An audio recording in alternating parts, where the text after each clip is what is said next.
Podcast.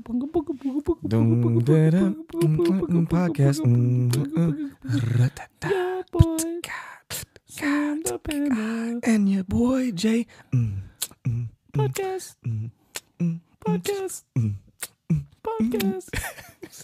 MMA Fight Night Live. It's Sam the Panda here with your boy Jay. And we had special guests. Real special. Short but special, like we always say. Jared Williams from Conflict MMA Promotions. How you doing today, Sam? I'm good. How are you doing, sir? Well, Jay.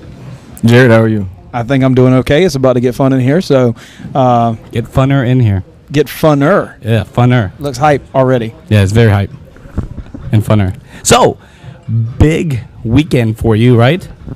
For us, I'd like to look at it as like just one big MMA family, but It is. it was a pretty big weekend, man. I like to think about myself, so I don't include everyone in my family. Sam is famous for that. Yes, but yes, Doing you're the show with him, I can tell you. correct. Yes, big show. Conflict MMA Promotions, Conflict 27 in Columbia, South Carolina at the main event. It was super cool. Headlined by Alexa Connors versus Blair Patton. That's Were right. you there? Yes, I think I was there. Okay. Was she not worthy of remembering her last name?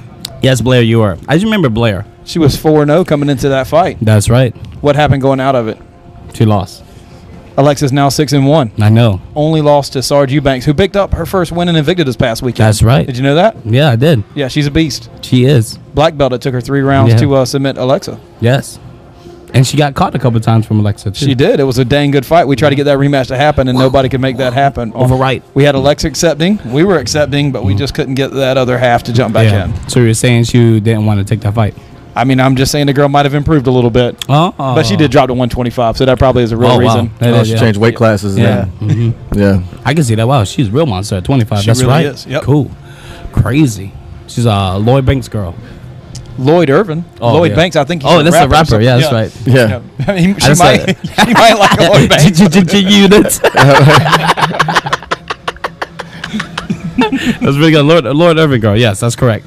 So kind of tell us some of the highlights, some of the things that you want to talk about from this past weekend that you want the viewers to take. Meaning you. Yeah. Steve's got issues, man. Well, the event started off quick. Yes. You know, you had Brian Rhodes making his debut against another guy who come out making his debut as well. They came out banging.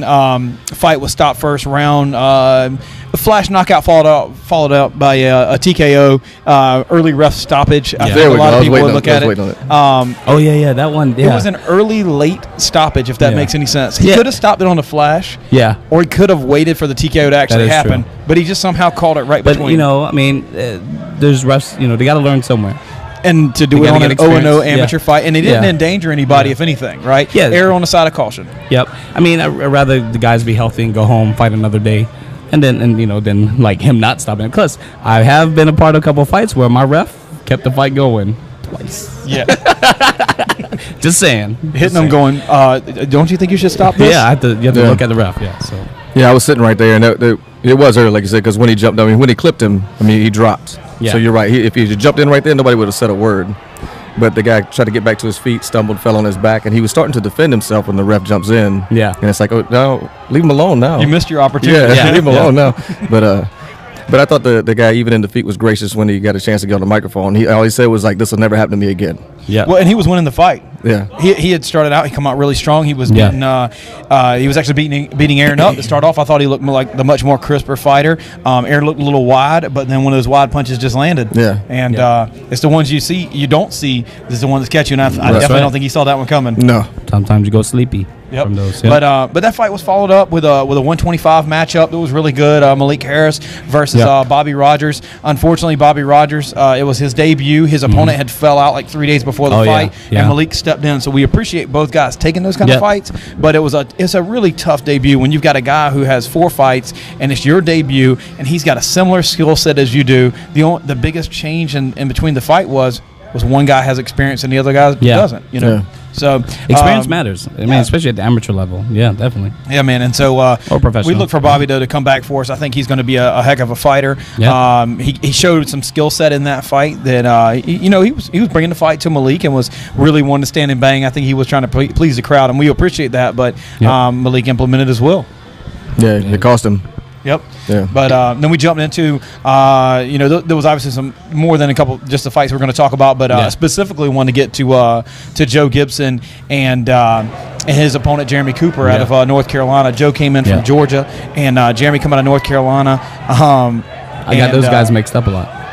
They look, I mean, with the dreads, and both guys are tall, skinny, slender guys who've had some success in this region as Black well. Shorts. Black shorts. That was it. Yeah. Only thing I tell is the red tape, blue tape. Red tape, blue tape. Luckily, they do that. Yeah.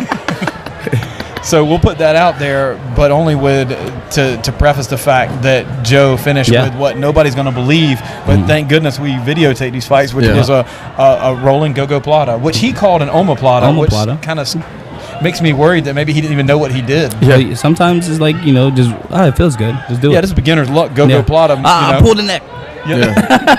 But no, it was if anybody sees the video, you could tell he specifically looked like he was going for it, and then as his opponent made a move, he rolled on top of him, or I'm sorry, from mount to his back with a go-go. So it was a beautiful submission. Only happened one time in the UFC. Who did it? Who did it in the UFC? After you get done drinking that, was it? I thought it was during Ultimate Fighter though. That would be the UFC. Yeah, I know who it was. He's a Brazilian. No, that's incorrect. No, he wasn't. Nick Diaz. Only person who hit a go-go plot in the UFC. Nick Diaz. Oh yeah, Nick did it. Yeah. Yep. On who? That I don't remember. Who remembers the guy who loses? Unless it's Sean Salmon. I remember him when he got head kicked by Rashad. Oh, They show that all the time. We show it. Oh yeah, I do show it. But good trivia question, because I definitely didn't know that. Yeah. Yep. I think there's only been one go-go plot in the UFC, and that was Diaz brothers. Yeah. So I don't know. The Ultimate Fighter I thought I had one when they were doing light heavyweight. I forgot the guy's name.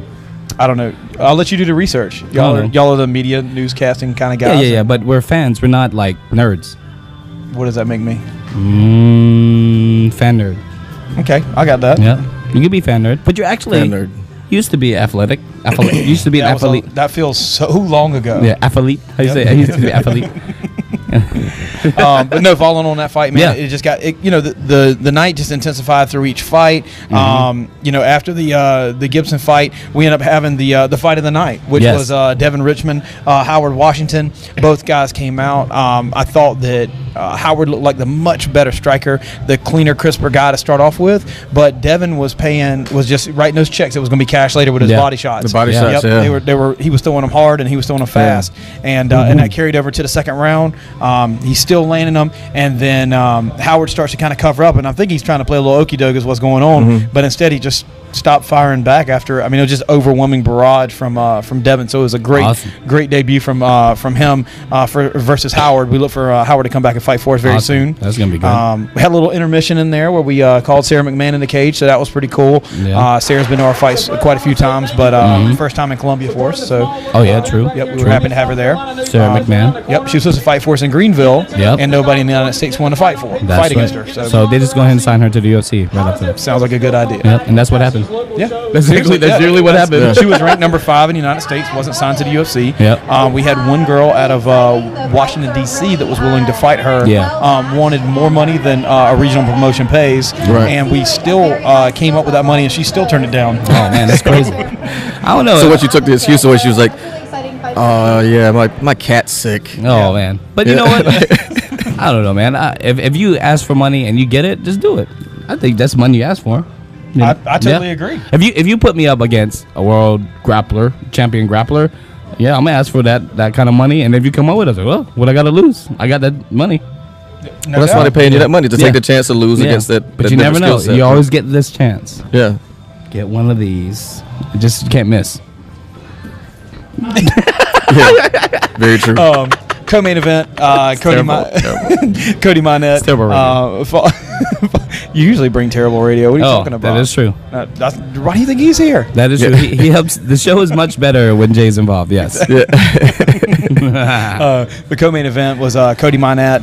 He fought Brian Harris. I'm sorry, out of Florida. Both guys were 2-2 coming into the fight. Yep. I knew it was going to be a solid fight. Brian came out hard and fast. After he weathered the barrage, Cody ended up taking his back and hitting that rear naked choke. And hitting that rear naked choke. I was on the far side of the cage, and it happened when he took him belly down over there. Yeah. And took took his back. Was either one of y'all on that side to see the rear naked choke? Nope. Because I mean, it looked like he just slid his forearm under and the dude taps it. I already know it's done. It looked like it didn't even get set in. Oh yeah. I mean, from where I was at, I was watching. I saw his arm go under and then tap it. He was up. That's right. You was over there by me. I looked. I was like, man, that was quick. No, yeah. Sam doesn't understand jiu-jitsu. He's he never trained that before. No, yeah, he disagrees with me a lot when I talk about that stuff. He's like, "Yep, I know, right?" Twisted it and stuff. Yeah. He held on tightly. I'm jiu-jitsuing you. Squeezing him so hard. If it's not a knockout, he's like, I don't understand why he's laying down on the mat like that. Why is the fight over? I don't get it. Yeah. Ew, why is he on his back? Grinding. So after the Cody Bryan fight, we had Alexa and we had Blair. What's her last name? Patton. That's good correct. job, Sam. Yes, I like the memory. Patton. He looks so confused when he says it. Patton. So I've already talked about the fight. So what did y'all think about the fight? The whole fight? About the ladies? The ladies fight? Or the? I like Eric commentary when he said, "Did you check out that leg over move?" It was afterwards, right? Yeah. I was after like, the fight, you must go to the same jiu-jitsu class I go to. That's why we employed Kobe. That's technical speak. We had to go out and find at least a purple belt or above so that we can have the correct commentary. Technical speak right there. That leg over move. I was like, really? I thought it was good. Yeah. I thought we were talking about it was happening, and I said, you said it was 1-1 after 2 rounds. I said, nah, it's 2-0 to Patton right now, and he was like, no way. And then you kind of took a peek. Yep, he's sneaking. He's sneaking at you, judges. I had to take a look. There's no way I thought that Blair won the second round. I think all significant strikes went to Alexa in the second round. I think she defended, if I'm not mistaken, she defended every takedown in the second round on top of finishing that round with throwing. But you know, when scoring, that's at the end of that's not one of the top things that they score. Mm-hmm. It's like the aggression and position first. So I guess that's why they were scoring with Bobby off the rip, and then that is like one of the last things was defending it and all that kind of stuff. So, yeah, I mean, I could see what had happened. I saw, and then I saw it going 2-0 for Patton, just because I see what you're talking about with what Alexa was doing. Yeah. But her strikes were coming from backpedaling. She was counter striking that girl because the girl, she was trying to keep her from out of the wrestling game. Yeah. And that was because that's what Patton showed right off the bat. This is what I'm gonna do. I'm gonna throw a few crazy punches that come in on you. I'm gonna come in at the hips and I'm gonna try to take you down. She did that round 1 really well. She did. I thought she easily won round 1. I didn't even think the Alexa's triangle was close. I didn't think the armbar attempt was close. But in the second round, like you said, Alexa was backpedaling. But if you remember, not that long ago, Nick Diaz lost a fight very similar to. Carlos Condit. The same thing. Yeah. I'm not saying that it was that type of striking, but it was very similar in the sense there was Condit did a lot of significant strikes once they got in close with some dirty boxing stuff, some short elbows, and did a lot of leg kicks. Yeah. There was no leg kicks in this fight. But that's how I saw it watching it. But I see your point as well as far as what Alexa did, because I could see the game plan that her corner told her for round 2 to be implemented, and she did it, and it showed, and she did it well because it showed that she didn't get taken down. Right. Yeah. Because if she would have planted and tried to swing like she did round 1, she'd have been on her back again. And I think you look at that fight and you can tell that Alexa had obviously won and when I say it like this, to me, I hope it goes all 5 rounds, and I hope it's a split decision, and everybody's like, "Oh, it's crazy." Yeah. But the fight was finished in the 3rd round. I think the reason why it was finished was Blair was setting at a pace that when she couldn't get those takedowns, it was just taking it out of her. Yeah, and that set up the finish. It takes a special person or wrestler to keep that pace. Like only like I've seen a couple people in the world to do it, like Kane. Like Kane, yeah, there's a Kane. Yep. Kane. I didn't. I'll be honest with you. I didn't expect for Blair to come out to be that aggressive that long. Yeah. And then I also did not expect for Alexa to be able to defend it the way that she did. You can tell that she's been working with Sarah McMahon with her wrestling defense. Yeah. It was awesome to see her on, trying to get that single leg, and she's Alexa's hopping on one leg and being able to get out of that. It looked very Jason Hicks-ish. Yeah. True. Yeah. It if you know who Jason Hicks is, yes. If you don't, you should better go look him up. Yeah, I know. GTS. YouTube, the Ronin, Jason GTS, Hicks. Right? And that's lightning and thunder. When we were talking about you and I, Jared, I was going one way. I was saying it was 2-0 for Patton, and you were saying, it was 1-1. And then we were talking about the decision. I was like, have you seen how the judges have scored? And you was like, it's only been one decision. I said, that's the only one I need to prove a point with. And we didn't talk about that, too. I tried to skip that fight. It was a sad moment in the event. Well, we're going to talk about it. Well, it was it's one of my guys. Great fight. That I train with here at Charleston Mixed Martial Arts. And we feel like, I want to say we got robbed, but we got robbed. Yeah, I think that no doubt Damian came out and won that first round, beat Chris all over the cage. And I think he, like Blair, went too hard to not get a finish. Yeah. And I think after that, he left some great opportunities for Chris to take his back and ground and pounding for, 5 of the last 6 minutes of that fight. Yeah. And I have no clue how you judge that fight in error to Damian. Yeah, it's crazy. Yeah. Unanimous too, man. Unanimous. So that means every judge saw it 10-9 all 3 rounds. Or at least 2 rounds. Well, yeah, true. Yeah. All 3. Either way, 3 people made 3 wrong decisions. Yeah, it's crazy. But again, I think it goes back to the referees making maybe potentially bad calls. Same thing with judges; they got to have these fights. They've got to judge, and hopefully they get back with the commission or they get amongst each other and they start looking at film and they start going back on their decisions. It's learning, and definitely like these is why you need those shows. And for this is Conflict's maybe a smallish show. By far, the smallest show is pure amateur show, and it's really smaller, especially for the venue. It's done in a boxing gym. And then it's a good time because of the smaller crowds and the inexperienced fighters. Yeah. Then you get inexperienced judges and refs in there to learn. Everyone's learning at the same time, so it's understandable. Everyone's got to put in the time to learn, but sometimes it is true. You sit there like we did have that whole the whole mix, didn't we? Yeah. Fighters. Old boy who's making his debut against 4-1, much more experience or whatever he get. You talked about how he gets to learn in that experience. At least the guy took the fight and he got a chance to fight. Yeah, his other option is to wait for one of our other shows coming up and potentially to go through what unfortunately happens inside of that amateur circle is a guy takes a fight, a guy doesn't show up. Guy takes a fight, he gets hurt. Next thing you know, 6 months down the road, you haven't had a fight. Yeah, amateur fighting, man. It's so weird. Any amateur kind of combat sport, boxing's the worst. Because it's by passport. You just show up. Hopefully your opponent shows up. That's right. Yeah, and and I know you've experienced that as well. You train for an entire camp. You go to show up for an amateur fight, and they just don't show up. Congratulations, you win. Yeah, you win. But what did you win? Yeah, food at the end. Yeah, and maybe some travel money, hopefully. Yeah, but probably not. It depends what promotion you go to. Yes. Yeah. So Conflict MMA promotion, they always pay on time. Travel money, hotel. Yeah. I mean, it's a part-time pay. It's part of the time. It is part-time pay. It's part-time money part of the time. Part of the time. But at least it's 100% of the time you will get something, even if it's a handshake. Almost. Good job. It's every good time. job. A Facebook post and a tag or something. Yeah. Thanks for coming out, making us money. Bye. I can't pay you today, but I'm thinking maybe a dap and a hug would do you. Everything is proportional to the UFC. UFC underpays their fighters. And then we end up with a little something. I don't know, a smile. A little bit less. Who wants a shot? Yeah. Oh, you get a Reebok sponsor. And then did you have the after party at Henry's? We did. It was a new local spot for us. It was our 4th Fight Club Series promotion there, but our first time at Henry's. And good times, great drinks, all right, good food, all right, and we'll be back there again on our next Fight Club Series show. Yeah, thank you, Henry's. That's right. Maybe the Township. Township's coming soon, building up that crowd, keep selling out the small venue like you talk about. We sell out these little 300 people shows and build up some local fighters. You got to have some fights like this so you can you can give these guys these fights. Give them opportunities. And then we'll bring in the pros.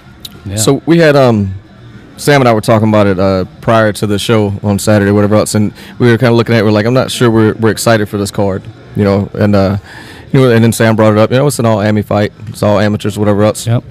And then getting there, you did a great job as the matchmaker promoter put these guys together because only one fight went the distance. Yeah. It was all first round stoppages until that could go either way. That could be like the worst matchmaking you ever seen in your life. Yeah, but it wasn't that kind of thing. It wasn't like total domination. It wasn't like, hey, do you fight? Yeah, come on. It's like if anything, you think something's weird if like all the red corner wins. Yeah, you know what I mean. They're all from Colombia. Yeah, good point. Let me clarify. Yeah. It was it wasn't that kind of first round stoppages or whatever. They were competitive fights. First or second round, most of them in the beginning, first round stoppages, whatever else. Then we had that second round rear naked choke. We were talking about some things like that. The Blair and Connor's fight was great for a title fight. Second or third round. Third round. It was great. Then we had Chris. You were talking about that went the distance. Poor judging in all of our opinions. Yeah. But that was just a total scrap all the way across. Yeah, so the point I'm making is, back and forth. I mean, for something when we looked at it, it's kind of like sometimes when you look at even like say some of the UFC cards, you look at them and go, man, I'm not even excited to see that. And then you tune in on Fox Sports 1, you're like, man, they're tearing it up. It was one of those kind of cards. You had so much fun watching it, even though they ended early. Like it wasn't like people were like let down because they wanted to see more fights. Everybody was hype. It kept the hype going the whole time. So overall, I think Conflict 27 was a great show. It was a great show. Yeah, I was. To start it out this year, I was most excited about our Charleston fight card. I knew that was going to be a strong fight card for us. We did a Tuesday night show in Charlotte. I was not super excited about that fight card just because it's a Tuesday night. First time in Charlotte, North Carolina. I knew we had some good fights on the card, but I knew it was not going to be one of our best. We were breaking into a new city on a new budget on a Tuesday night. But then we came back, and I knew Macon was going to be strong, and it was a great fight card. Super excited. I knew we had some beginners, but I knew these guys' backgrounds enough to know that these guys are coming to finish. And I think if you're going to talk about when you say, oh man, there's a lot of first round finishes, like I said, it's kind of scary to hear it if you don't know what we normally do. Right.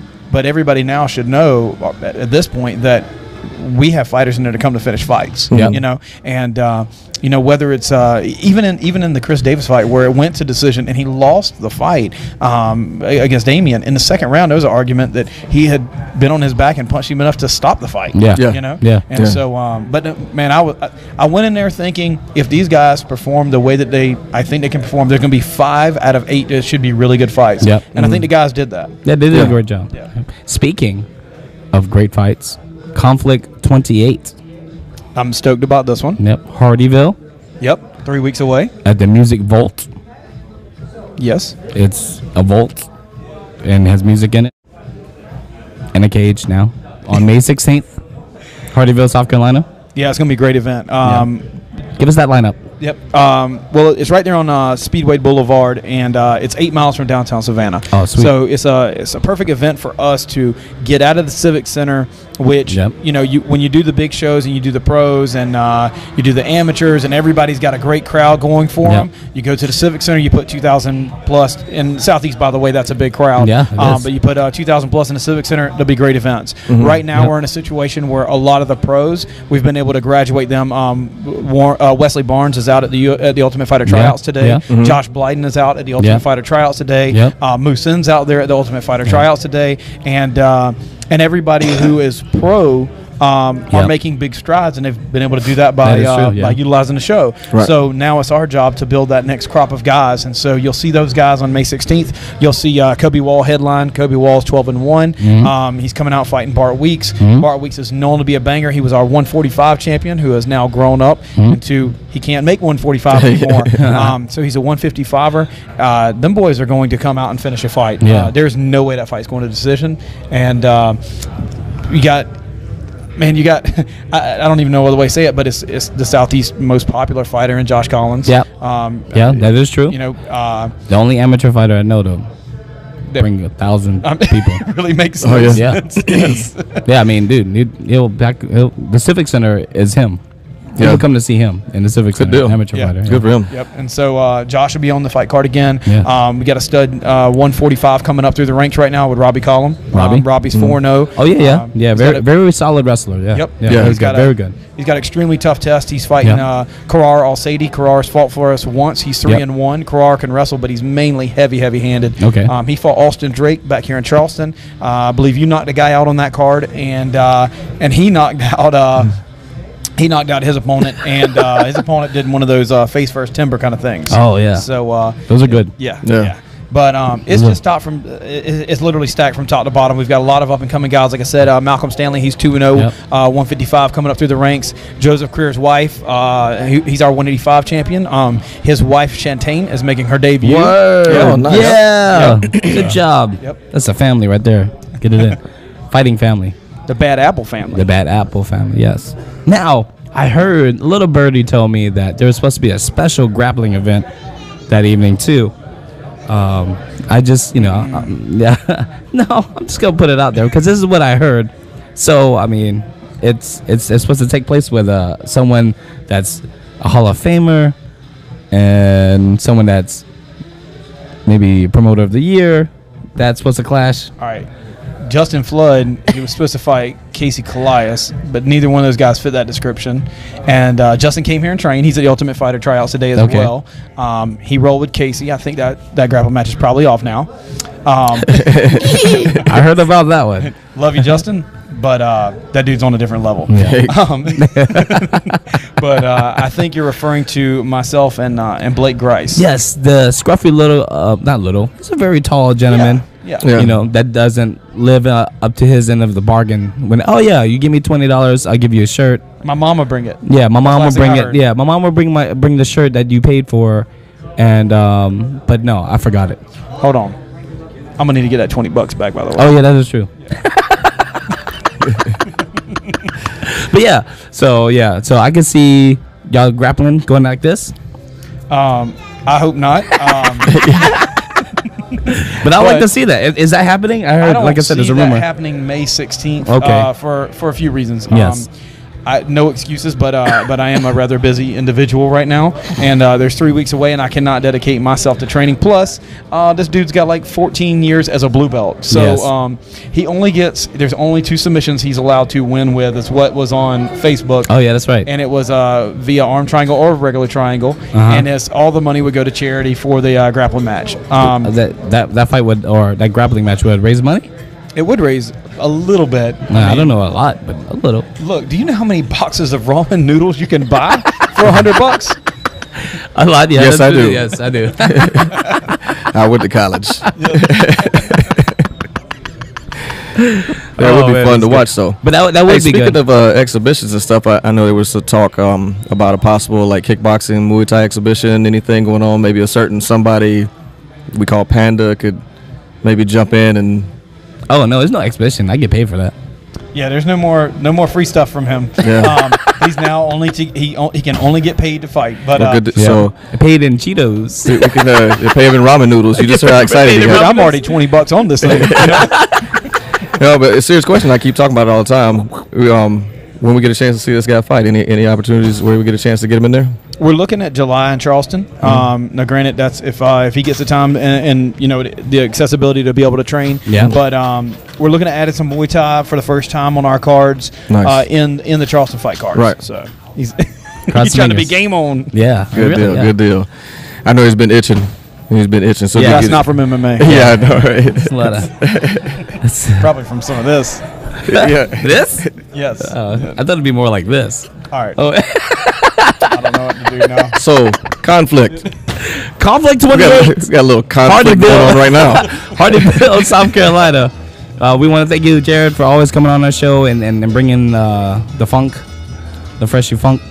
And it's awesome. I'm not talking about funk now. He's already ruined.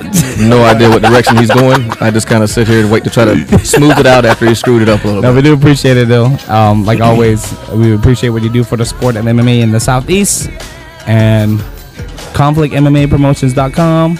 Anything else? No, I just thank y'all for having me. Yep. It's the first time I've been able to be on the show. Yep. Always try to catch you guys' show, watching, listening, whichever one that I can do, whether I'm at my job or just running around in the car or whatever and just checking it out. So I love what y'all been doing with the Orlovsky thing once a month. Yeah. Yep. And so I've been able to catch all those so far. So again, thank y'all for having me, man. Yeah, man. Anytime. Danica, you're not allowed on the show anymore. I'm not a crybaby. Yeah, that's right. Yeah. Oh, my favorite part. That's again. She had to change her voice to play you. Her voice went up high. I was like, oh man, that was great. She changed her voice. That was awesome. Love you, Danica. All right. I ain't saying that. All right. Peace out. Later.